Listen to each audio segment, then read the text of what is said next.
Hi all. So இன்றைக்கி ஒரு டே vlog தான் பார்க்க போகிறோம்.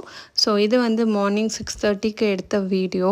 ஸோ நான் அதுக்கு முன்னாடி என்னோடய ப்ரேயர்லாம் முடிச்சுட்டு வாஷிங் ஏரியாவுக்கு வரணும்னு சொல்லிட்டு வந்தப்போ எடுத்த வீடியோஸ் தான் இது. மார்னிங்கே ரொம்ப நல்லா ப்ளசண்ட்டாக இருக்குது. அண்ட் climate பார்த்திங்கன்னா இப்போது எல்லா இடத்துலையும் பயங்கர குளிராக தான் இருக்குது. அண்டு இது என்னோடய க்யூட்டான ஒரு டாக்.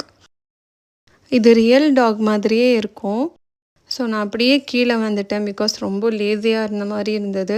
அண்டு கிளைமேட்டுமே கொஞ்சம் குளிராக இருக்கிறதுனால சூடாக ஒரு கப் டீ குடித்தா நல்லாயிருக்கும்னு சொல்லி டீ போட ஸ்டார்ட் பண்ணிட்டேன்.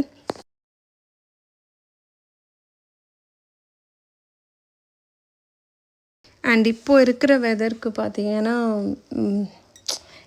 எந்த ஒரு ஒர்க் பண்ணுறதுக்குமே நமக்கு ஆக்டிவாக இருக்க முடியல. ஒரே லேசியாக ஃபீல் ஆகிறது அந்த மாதிரியெல்லாம் இருக்கும். அண்ட் இந்த மாதிரி மார்னிங் டைமில் எனர்ஜி வேணும்னா கண்டிப்பாக இந்த மாதிரி சூடாக ஏதாவது குடித்தா தான் முடியும்.